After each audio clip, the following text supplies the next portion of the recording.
तलबा व तालिबात Farooq foundation online school के ज़रिए यकसा निसाब के मुताबिक तालीम हासिल करें। अगर हमारी वीडियोस पसंद आएँ तो चैनल को सब्सक्राइब करें और दोस्तों के साथ शेयर करें और बेल आइकन को लाजमी प्रेस करें ताकि आने वाली नई तालीमी वीडियोस आपको मिल सके।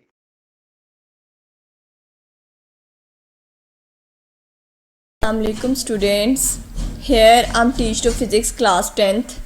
Students, if you listen and watch all these video lectures with full attentively, then hope so you will get excellent marks in the exams. मेरी पेरेंट्स से भी एक रिक्वेस्ट है, वो अपने बच्चों को ऑनलाइन लर्निंग के बारे में उन्हें अवेयरनेस दें ताकि बच्चे अपनी स्टडी को कंटिन्यू रख सकें। अल फ़ारूक फाउंडेशन ऑनलाइन स्कूल के तहत ग्रेड 1 से लेकर ग्रेड 10 तक हमारे इस यूट्यूब चैनल पर ऑल वीडियो लेक्चर्स मौजूद हैं। स्टूडेंट्स, होप सो ये वीडियो लेक्चर्स आपके एग्ज़ाम्स की प्रिपरेशन के लिए आपके लिए बहुत हेल्पफुल होंगे और आपके बहुत सारे कॉन्सेप्ट्स भी क्लियर होंगे। मेरी आपसे रिक्वेस्ट है, हमारे इस यूट्यूब चैनल को आप सब्सक्राइब कीजिएगा, लाइक कीजिएगा और शेयर कीजिएगा। Thank you so much students, हम लोग डिस्कस कर रहे हैं chapter number 16 which is basic electronics. आज हम लोग डिस्कस करेंगे मल्टीपल चॉइस क्वेश्चंस को चैप्टर नंबर 16 के। ओके स्टूडेंट्स, तो firstly choose the correct answer from the following choice. हमारे पास गिवन क्वेश्चंस हैं एक्सरसाइज के, हम लोगों ने इनमें से करेक्ट आंसर को चूज़ करना है। ओके, तो हमारा जो फर्स्ट MCQ है, अब हम उसे डिस्कस करते हैं। The process by which electrons are emitted by a hot metal surface is known as option A boiling, option B evaporation, option C conduction and option D thermionic emission। हमें कहा गया है कि कौन सा प्रोसेस है जो हमें ये बताता है कि इलेक्ट्रॉन इमिट हो रहा है जब हम लोग मेटल सरफेस को हॉट करते हैं। तो स्टूडेंट्स, हम लोग यहाँ पे देखते हैं कि हमारे इस चैप्टर के स्टार्टिंग में ही हम लोगों ने पढ़ा था कि कोई भी जो मेटल है, जब हम लोग उसको हॉट मेटल है, अगर वो इलेक्ट्रॉन इमिट करती है तो उस प्रोसेस को हम लोगों ने नाम दिया थर्मियोनिक इमिशंस को। तो हमारा ऑप्शन नंबर डी हमारे पास राइट ऑप्शन है, thermionic emission. Okay students, next हमारे पास MCQ नंबर 2 है। The particle emitted from a hot cathode surface are option A positive ions, option B negative ions, option B protons and option D electrons. हम लोगों ने ये बताना है जो कैथोड सरफेस के ऊपर से जो हमारे पार्टिकल्स इमिट हो रहे हैं वो कौन से होते हैं।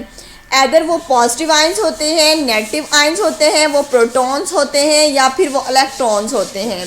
स्टूडेंट्स, इसके लिए हम लोगों ने एक एक्सपेरिमेंट किया था इलेक्ट्रॉन गन के अंदर। उसमें हमने बताया था कि उसमें कैथोड रेज मतलब कौन से पार्टिकल को कहते हैं। उसमें हम लोगों ने देखा कि कैथोड रेज कौन सी पार्टिकल को कहते हैं, इलेक्ट्रॉन्स को। इलेक्ट्रॉन्स ही ऐसे पार्टिकल्स हैं जो एटम की सरफेस से इमिट होते हैं एंड देन उसके ऊपर हम लोगों ने इलेक्ट्रिक फील्ड और मैग्नेटिक फील्ड अप्लाई करके उसकी नेचर को भी डिस्कस किया था। तो स्टूडेंट्स, हमारे पास जो सेकंड का ऑप्शन नंबर डी ऑप्शन है, electrons is the right option. Number 3 is the logic operation performed by this gate is option A AND, option B NOR, option C NAND and option D OR।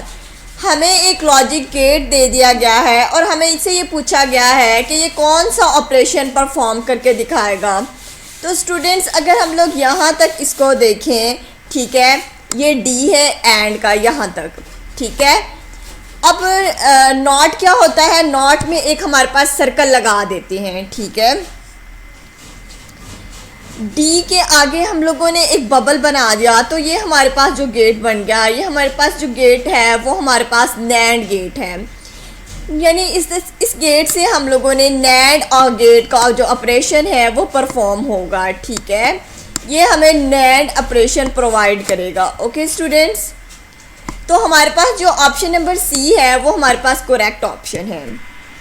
Number 4 is AND gate can be performed by using 2 option A NOT gate, option C OR gate and option D NOR gate and option D NAND gate.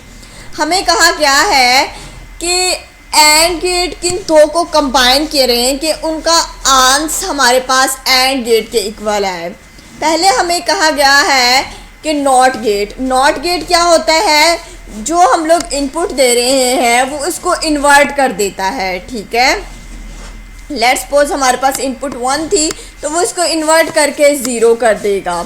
हम लोगों ने तो find out करना है ए dot B, मतलब हम लोगों ने एंड का ऑपरेशन बताना है कि इनमें से कौन सा परफॉर्म करेगा। हमारे पास ऑप्शन ए है नॉट गेट, मतलब नॉट गेट। नंबर बी हमारे पास है और गेट। ठीक है, और गेट।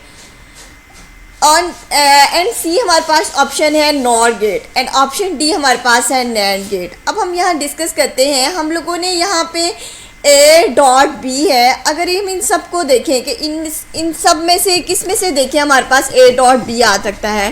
कोई एक ऐसा है जिसको अगर हम लोग 2 टाइम यूज़ करें तो हमारे पास ए डॉट बी ही आएगा। ओके स्टूडेंट्स, अगर हम लोग देखें कि जो ए डॉट बी है उसमें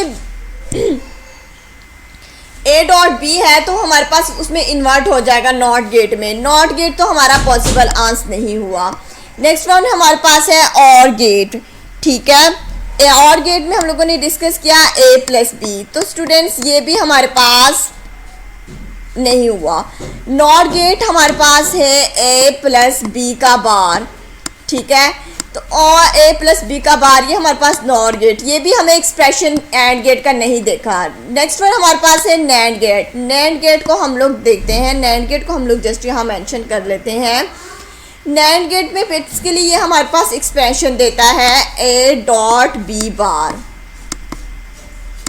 ठीक है, नैंड का ये एक्सप्रेशन होता है।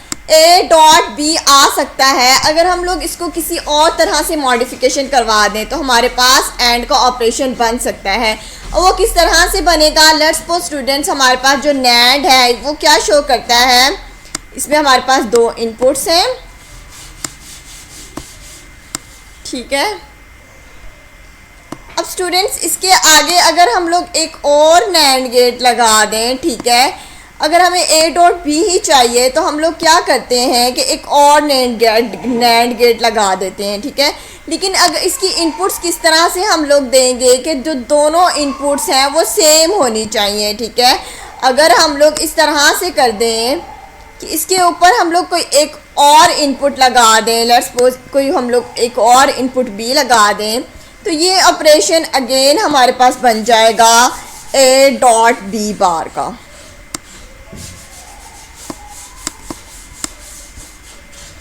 स्टूडेंट्स इसी के ऊपर अगर हम लोग दोबारा बार अप्लाई करें, ठीक है, तो ये बार इस बार को कैंसल आउट कर देगा और हमारे पास ए डॉट बी आ जाएगा। और स्टूडेंट्स हम लोगों ने यही एक्सपेक्शंस बनाना है। अब हम लोग इसी के ऊपर ही एक और बार अप्लाई करवाते हैं, तो स्टूडेंट्स इस वजह से हम लोग दोनों को एक ही इनपुट देंगे, मतलब ए डॉट बी बार इधर गया और ए डॉट बी बार ही इधर।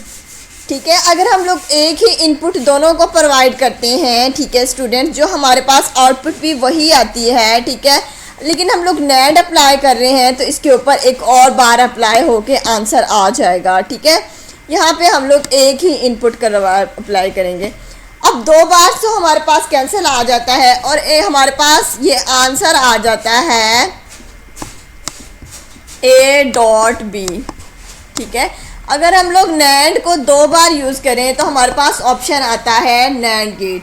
तो स्टूडेंट्स हाँ, ये हमारे पास नैंड गेट प्रोवाइड करेगा। एंड का एक्सप्रेशन हमारे पास डी ऑप्शन करेक्ट ऑप्शन है। नंबर 5 हमारे पास है the output of 2 input NOT gate is 1 when number A is 1 and B is 0 and B is 1, A is 0 and B is 1 and both A and B are 0. Option D, both A and B are 1. हमें बताना है कि nor gate पे 1 कब आता है। Firstly students हम लोग नॉर गेट का ट्रुथ टेबल ड्रा कर लेते हैं। ओके,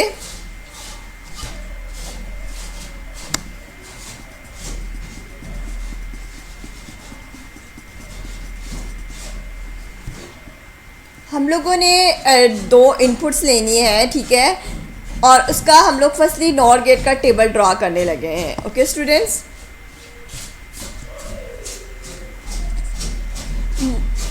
नॉर गेट हमारे पास कहता है ए, ये हमारे पास ए और बी दो इनपुट्स हैं और आउटपुट क्या होगा हमारे पास ए डॉट बी का बार।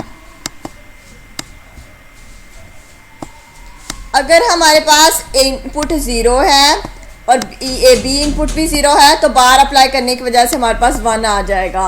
अगर हम लोग इनपुट ए को 1 देते हैं, बी को 0 देते हैं और हमारे पास इसका आंसर आ जाता है 0, ठीक है। अगर हम लोग इसको इनपुट 0 देते हैं और इसको हम लोग इनपुट बी को इनपुट 1 देते हैं तो हमारा आंसर आ जाएगा 1 और हम इसको बाहर लेंगे तो हमारे पास आ जाएगा 0।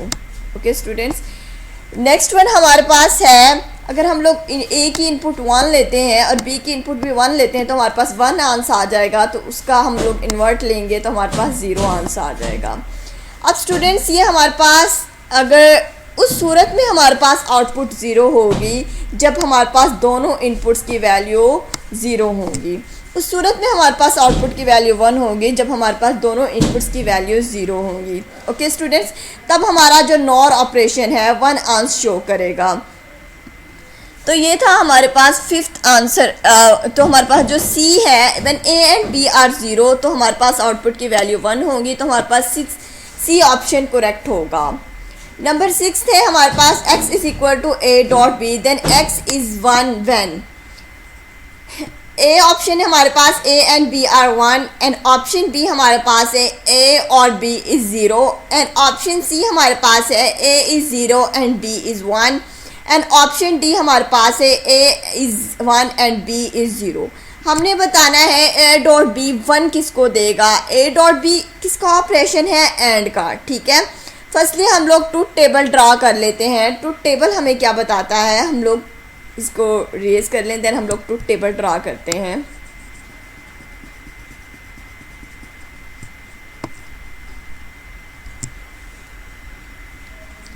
ये हमारे पास ए बी एक्सप्रेशन हमारे पास है ए डॉट बी, ठीक है। ये हमारे पास अगर इनपुट 0 है, अगर हमारे पास बी इनपुट 0 है तो 0 को किसी भी डिजिट से मल्टीप्लाई करें तो वो 0 आ जाएगा। अगर हम लोग इसकी इनपुट 1 रखते हैं और बी की इनपुट 0 रखते हैं तो हमारे पास इसका आंसर भी 0 ही आता है, ठीक है। अगर हमारे पास ए की इनपुट 0 है और बी की इनपुट हमारे पास 1 है तो हमारे पास आउटपुट की वैल्यू भी 0 आएगी। अगर हमारे पास बोथ इनपुट 1 है, ए और बी की इनपुट, तो हमारे पास आउटपुट की वैल्यू भी 1 आएगी। अगर हमारे पास बोथ इनपुट्स की जो वैल्यू है वो हमारे पास 1 होंगी तो देन हमारे पास आउटपुट की वैल्यू भी 1 होगी। तो हमारे पास जो इसका करेक्ट ऑप्शन होगा, when A and B are 1 then output will be the 1, तो हमारे पास इसका ऑप्शन नंबर ए हमारे पास करेक्ट ऑप्शन होगा। ओके स्टूडेंट्स, नेक्स्ट हमारे पास MCQ नंबर है 7, the output is NAND gate is 0 1, both of its input are 0, both of its input are 1। Number C हमारे पास है any of input is 0 and option D is any of its input is 1। सो हमने ये बताना है कि NAND gate हमें कब 0 प्रोवाइड करेगा, ठीक है। तो फर्स्टली हम लोग इसका ट्रूथ टेबल ड्रा कर लेते हैं NAND गेट का। ओके,